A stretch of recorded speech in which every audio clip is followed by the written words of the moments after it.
Delia Monroe had never believed in accidents.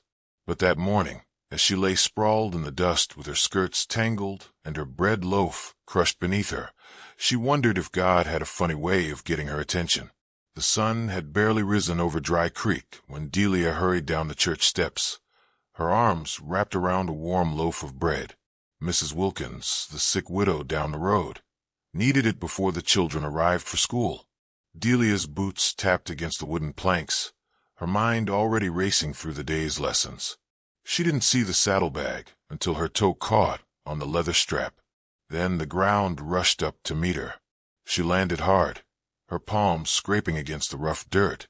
The bread tumbled from her arms, and her bonnet slipped sideways, letting loose a curl of honey-brown hair. For a moment, she just lay there, blinking at the sky, her cheeks burning with embarrassment. A shadow fell over her. "Ma'am." The voice was deep, rough around the edges, like a man who spent more time talking to horses than people. Delia turned her head and found herself staring into a pair of the bluest eyes she'd ever seen. The cowboy crouched beside her, his hat tipped back, his sun-weathered face creased with concern. One of his hands hovered near her shoulder, as if he wasn't sure whether to touch her. The other held the offending saddlebag, his saddlebag, that had tripped her. "Are you hurt?" he asked. Delia pushed herself up, brushing dust from her skirts. Her heart pounded, but not just from a fall. There was something about the way he looked at her. Steady, quiet, like he actually cared about the answer. "No," she said, though her pride was certainly bruised. "Just startled." He nodded and stood, offering his hand. Delia hesitated. She didn't take hands from strangers, especially not cowboys. Her brother had been one, and that hadn't ended well. But something in the man's eyes made her reach out. His grip was warm and strong, lifting her easily to her feet. For a second, their fingers lingered. Then Delia pulled away, smoothing her apron. "I'm sorry about your bread," he said, glancing at the squashed loaf in the dirt. Delia sighed. "Mrs. Wilkins will have to wait a little longer." The cowboy bent down and picked up the saddlebag, slinging it over his shoulder. "Luke Brandt," he said, tipping his hat. "Just passing through." Delia nodded. Delia Monroe. She didn't offer more. She knew better than to get friendly with drifters. They never stayed. Luke studied her for a moment, as if he wanted to say something else. Then his horse whinnied nearby, breaking the silence. "I best be going," he said. Delia watched as he walked away, his boots kicking up little clouds of dust. She told herself she wouldn't think about him again. But she did, long after he'd ridden off, long after she'd delivered a fresh loaf to Mrs. Wilkins and started her school day. Delia couldn't shake the memory of those blue eyes, or the way her heart had jumped when he helped her up. It was just a fall, just a stranger. But somehow, it felt like the beginning of something. Luke Brandt had watered his horse in 100 towns, but none of them had a woman who looked at him like he was worth more than the dust on his boots. Luke nudged his horse forward, leaving the little schoolteacher behind. Dry Creek wasn't any different from the other towns he'd ridden through. Just a handful of wooden buildings, a saloon, and a church that looked like it had seen better days. He'd only stopped to refill his canteen and ask about the trail west. But then he'd left his saddlebag on the steps like a fool, and that woman, Delia, had tripped right over it.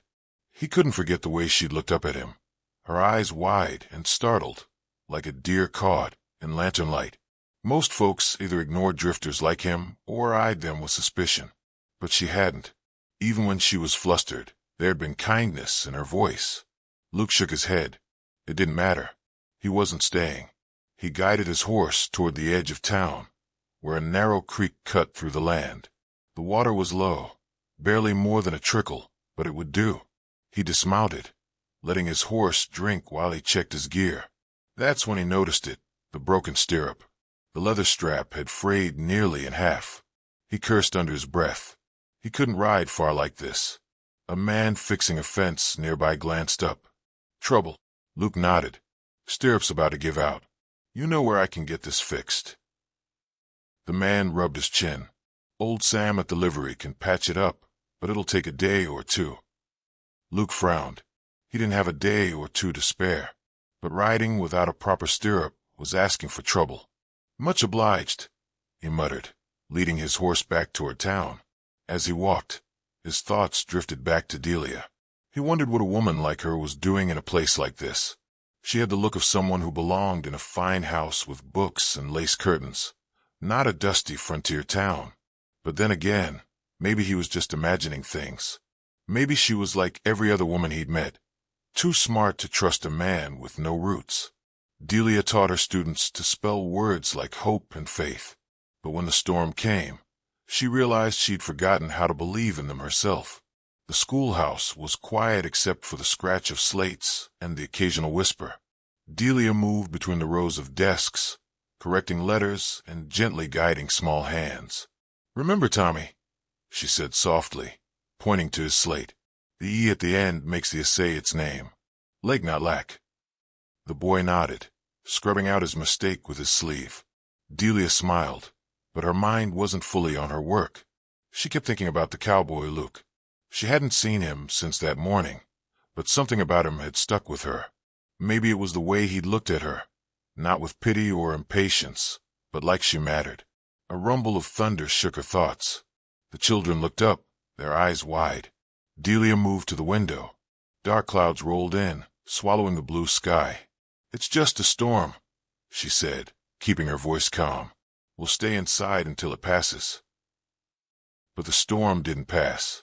Rain fell in sheets, turning the dirt roads to mud.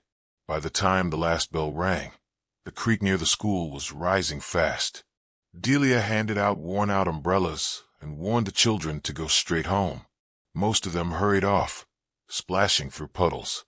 But little Sarah Miller lingered, her fingers clutching her slate. "Miss Monroe," she asked, her voice small. "My pa was supposed to meet me, but he ain't here." Delia knelt beside her. "Where does he work?" "At the mill," Sarah said, "but the creek's between here and there." Delia's stomach tightened. The mill was on the other side of the bridge, the same bridge that would be underwater soon if the rain kept up.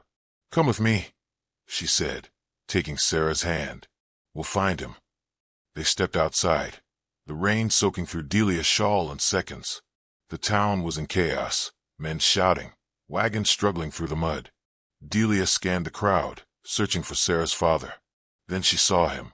Luke Brandt stood near the edge of the creek, his hat pulled low against the rain. He was helping a group of men pile sandbags, his sleeves rolled up to his elbows. Delia didn't know why, but the sight of him steadied her. Maybe it was the way he worked, no fuss, no hesitation, just doing what needed to be done. She tightened her grip on Sarah's hand and headed toward him. She didn't know it yet, but the storm was only the beginning. And Luke Brandt wasn't just passing through anymore. The floodwaters rose fast, but not as fast as the fear in Delia's heart.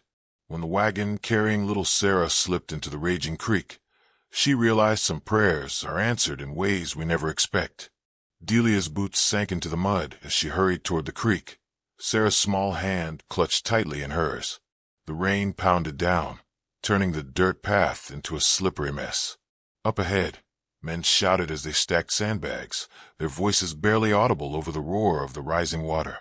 "Stay close," Delia told Sarah, her heart hammering. The bridge was already half submerged, the creek swelling over its banks in angry, churning waves. Then she saw it, a wagon loaded with supplies, its wheels stuck in the mud near the water's edge. The driver, a man Delia recognized as Mr. Higgins from the general store, was yanking on the reins, his face pale with panic. The horses whinnied, their eyes rolling white as the current tugged at the wagon. And then, with a sickening lurch, the wagon slid sideways, straight toward the creek. Delia gasped. "Sarah, stay here." She pushed the girl toward a nearby tree and ran forward, her skirts heavy with rain. "Help! Someone help!" Men turned, their shouts rising, but the water was moving too fast. The wagon tipped, its back wheels lifting off the ground. Mr. Higgins jumped free just as the current caught it, dragging the wagon into the frothing water. That's when Delia heard it, a child's scream. Her blood turned to ice. There was someone inside the wagon. She didn't think. She ran toward the water, her feet slipping in the mud.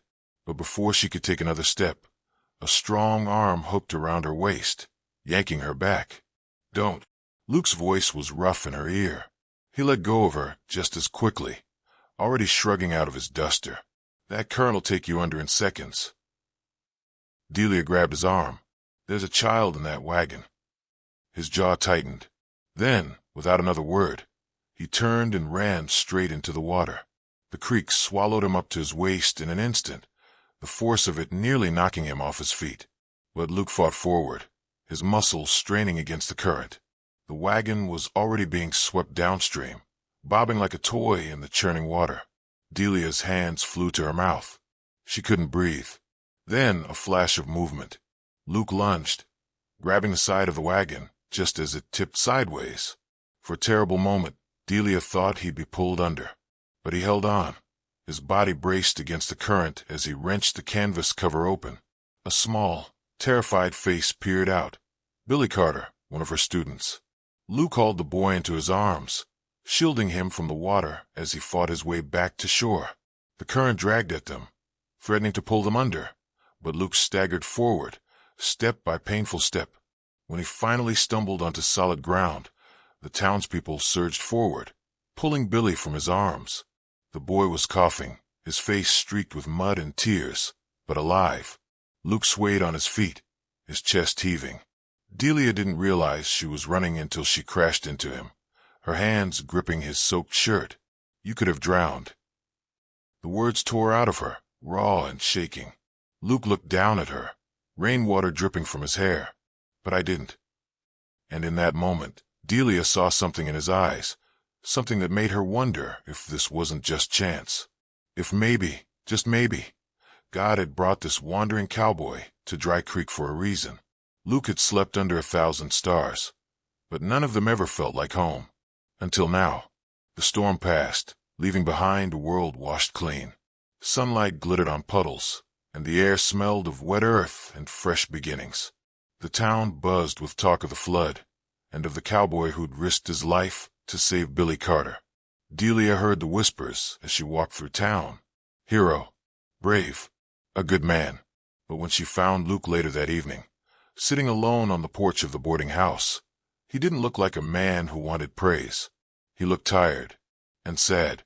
She hesitated, then climbed the steps. "Mind if I join you?" Luke glanced up, surprise flickering in his eyes. He nodded toward the empty chair beside him. Delia sat, smoothing her skirts. The silence between them wasn't uncomfortable, but it was heavy with things unsaid. Finally she spoke. "Billy's parents wanted me to thank you. They said you saved their boy's life." Luke stared at his hands, calloused and scraped from the rescue. Anyone would have done the same. "Not anyone," Delia said softly. "Not everyone runs toward danger." He didn't answer. A breeze stirred the trees, carrying the scent of damp wood and distant rain. Delia took a breath. "Why were you at the creek when the wagon went in?" Luke rubbed a thumb over a scar on his knuckle, saw the water rising, figured I'd help with the sandbags. "Even though you were leaving?" He looked at her then, really looked at her, and Delia saw the conflict in his eyes. Yeah, even then. She wanted to ask why he was so determined to go, why he seemed to think he didn't belong here. But instead, she said, "The town could use a man like you, especially now, with the bridge washed out and so much to rebuild." Luke leaned back in his chair, his gaze drifting toward the horizon. "I'm not the staying kind, Delia." "Why not?" For a long moment, she thought he wouldn't answer. Then, "Never had a place worth staying for." His voice was quiet, like he was admitting something he'd never said out loud before. "My ma died when I was young. My pa, well, let's just say he wasn't the kind of man who stuck around either. I've been moving from one town to the next since I was old enough to saddle my own horse." Delia's chest ached. She understood loneliness, understood loss, but unlike Luke, she'd at least had a home, a purpose. "You could have that here," she said gently, "if you wanted it." Luke shook his head, but there was no conviction in it. "People like me don't get roots, Delia. We're the ones who pass through, not the ones who stay." Delia studied his profile, the stubborn set of his jaw, the way his fingers curled around the edge of the chair, like he was holding himself back from something. She wondered if he even realized how much he wanted to stay. And for the first time, she let herself wonder what it would be like if he did. Delia had spent her whole life listening to sermons about faith, but when she turned and saw Luke Brandt sitting alone in the back pew, she finally understood what it meant to see it. Sunday morning dawned clear and bright, the storm's destruction hidden beneath the golden light of a new day. Delia dressed carefully in her best blue calico, the one that brought out the flecks of green in her eyes. She told herself she wasn't thinking about whether a certain cowboy might be at church. The little whitewashed chapel was already half full when she arrived. Children squirmed in their parents' laps, while old Mrs. Whitaker played the slightly out-of-tune piano. Delia took her usual seat near the front, where she could help with the children's lesson later. She was halfway through the opening hymn when she felt it, that strange prickle at the back of her neck that said she was being watched. Turning slightly, she glanced over her shoulder.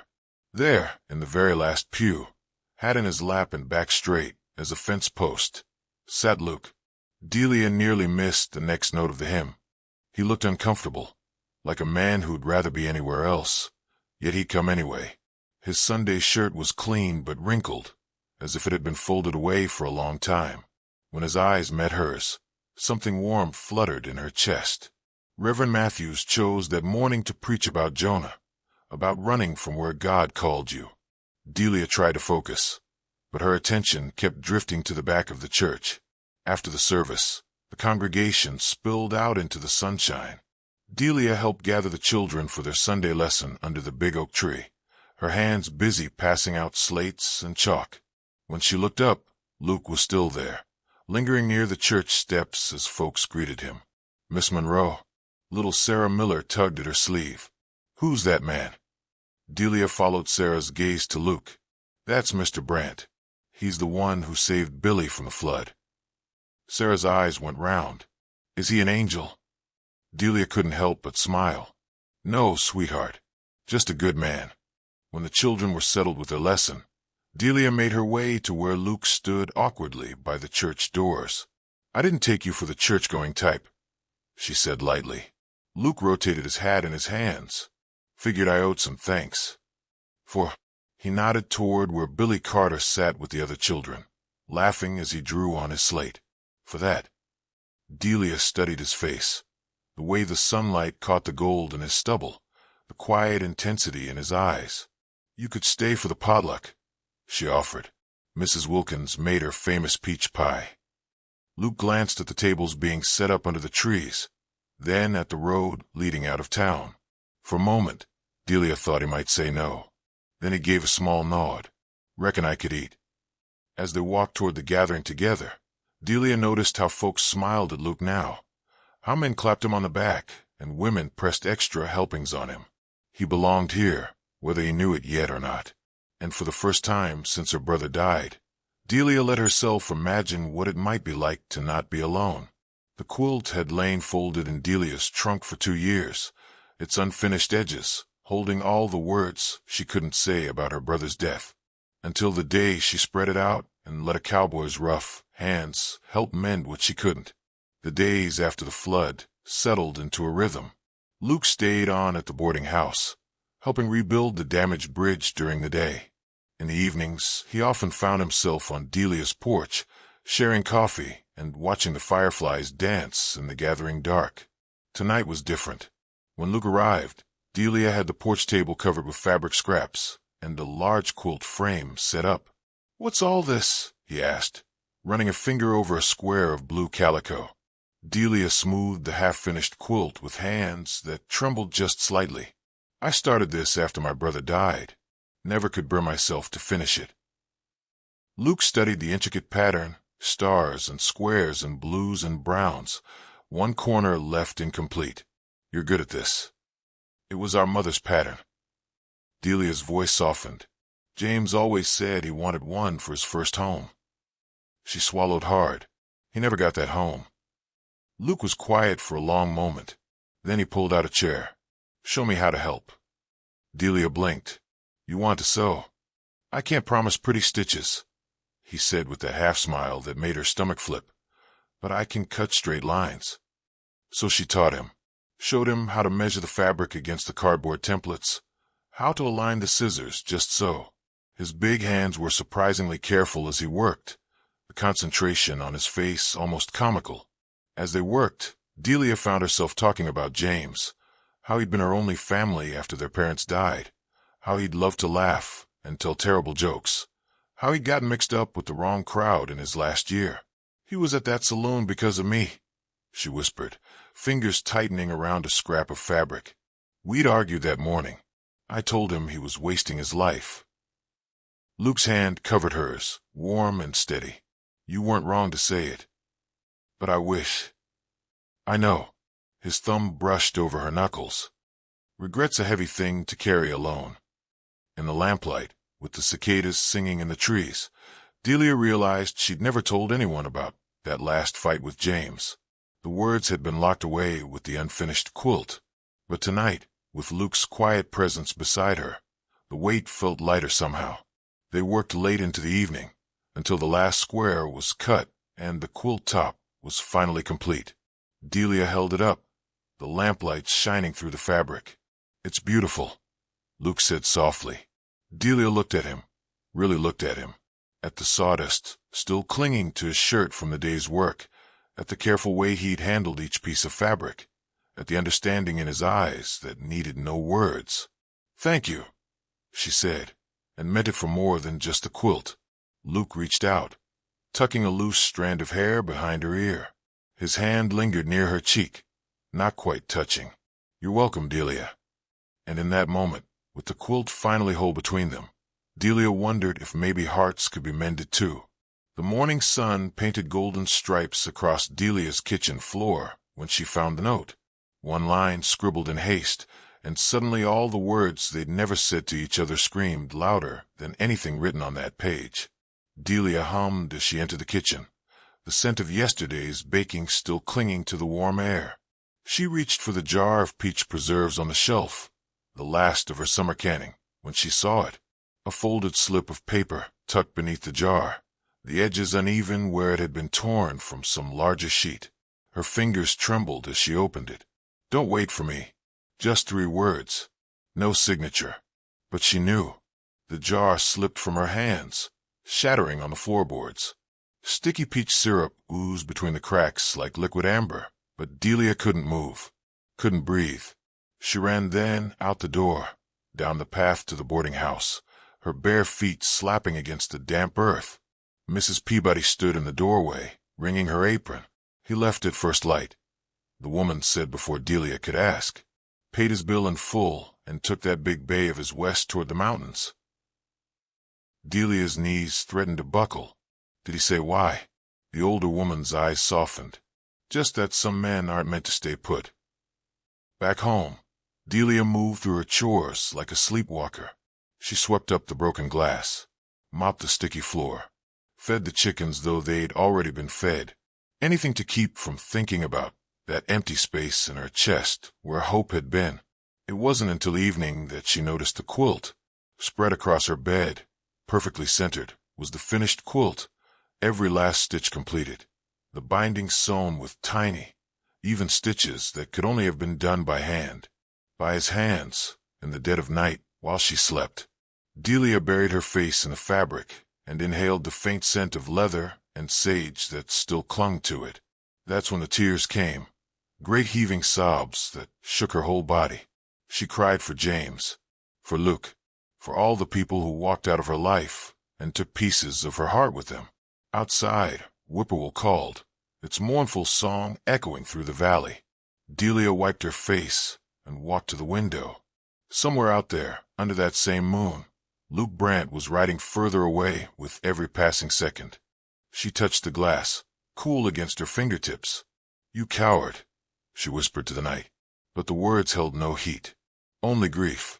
The town moved on, as towns do. The bridge was rebuilt. The children learned their sums, and Delia told herself she didn't listen for hoofbeats every evening, until the day the wind brought a sound she'd stopped hoping to hear. 3 weeks passed. Delia threw herself into teaching, into baking, into anything that would keep her hands busy and her mind from wandering down trails best left untraveled. The quilt remained on her bed, though she told herself it was only because nights were getting colder. It was a Tuesday afternoon when she found herself sweeping the porch with more vigor than strictly necessary. The broom sent up little clouds of dust that caught the autumn light as she worked her way from one end to the other. That's when she heard it, the crunch of boots on gravel. Slow, hesitant, Delia froze, her fingers tightening around the broom handle. She didn't turn around. Couldn't, because if she was wrong, if this was just another ranch hand passing through, she didn't think she could bear it. Then, a hat hitting the ground, a sharp intake of breath, and a voice rougher than she remembered saying, "Delia." She turned then, so fast her skirts whipped around her ankles. Luke stood at the gate, looking like he'd ridden through a windstorm. His shirt was frayed at the collar, his boots caked with mud from the road. There were new lines around his eyes that hadn't been there before, but his gaze, that steady blue gaze, held hers with an intensity that made her heart stutter. "You came back." The words came out barely above a whisper. Luke's throat worked as he swallowed. Couldn't stay away. Delia willed her voice not to shake. What changed? He took a step forward, then another, until he stood at the base of the porch steps, close enough to touch. "I got about 20 miles out before I realized something." "And what was that?" Luke reached into his pocket and pulled out a small square of fabric, one of the quilt scraps he'd cut that night. It was frayed at the edges, clearly carried in his pocket for weeks. "That I was tired of leaving pieces of myself behind everywhere I went." The broom slipped from Delia's fingers, clattering to the porch boards. Luke took the last step up, his boots sounding heavy on the wood. "I don't have much to offer. A good horse, strong hands, a heart that's been beat up some but still works." He held out the fabric scrap like an offering. "But it's yours if you'll have it." Delia looked at his outstretched hand, at the calluses and scars earned from a lifetime of hard work. Then she looked into his eyes and saw the one thing she never expected to find there home. The wind rustled the leaves of the sycamore tree as she reached for him, and this time she didn't let go. The sycamore tree had stood in Delia's yard for 50 years, its branches stretching wide like open arms. And on this golden afternoon, as Luke knelt in the dirt beside her, she realized some roots grow deeper than the earth. They grow straight into the heart. Luke's hands were buried in the soil, carefully tucking seedlings into the freshly turned earth. Delia watched him work, the way his fingers, rough and scarred from years of hard living, handled the fragile plants with surprising gentleness. "You're good at that," she said, passing him another seedling. He glanced up, the sun catching the flecks of gold in his stubble. "Never planted anything before." "Never." He shook his head. "Never stayed anywhere long enough to watch something grow." The words settled between them, warm and heavy with meaning. It had been 2 months since Luke had ridden back into Dry Creek. 2 months since he'd shown up on her porch with a quilt scrap in his pocket and a question in his eyes. Now he was building a life. Their life. The townsfolk had welcomed him like he'd always belonged. He helped at the livery stable, repaired fences for widows, and sat in the back pew every Sunday. Though now, he sat beside Delia. "Think these will take?" Luke asked, nodding toward the tiny tomato plants. Delia smiled. "With proper care, most things do." Luke sat back on his heels, wiping his hands on his trousers. His gaze traveled over the little house, the freshly painted shutters, the quilt airing on the porch rail. "Delia, would you mind if I built us a proper bed?" Her hands stilled. "Us." His ears turned pink, but he held her gaze. "If you'll have me. Not just for planting tomatoes. For everything." The air between them shimmered with something sweet and fragile, like the first dew of morning. Delia reached for his hand, lacing her dirt-streaked fingers through his. "I'd like that," she said softly, "but only if we pray on it first." Luke nodded, his thumb brushing over her knuckles. So they knelt together under the sycamore tree, 2 hearts weaving into one prayer. The wind carried their whispers heavenward, and in that moment Delia knew this was no accident. God had brought her a wandering cowboy, and in return, she'd given him something he never knew he needed, a place to stay and a place to love. 1 year later, the quilt, the one Delia had started alone but finished with Luke, lay spread across their new bed. The tomato plants had yielded buckets of fruit, and the little house echoed with laughter more often than silence. And every night, when Luke pulled Delia close, she thanked God for saddlebags left in the wrong place, for floods that brought blessings, and for second chances written in the dust beneath a cowboy's boots. Did you enjoy Delia and Luke's story? If this heartfelt journey touched your heart, hit the like button to let us know. Subscribe for more uplifting tales of love, faith, and second chances, because everyone deserves a story that feels like coming home. Which moment moved you the most? Let us know in the comments.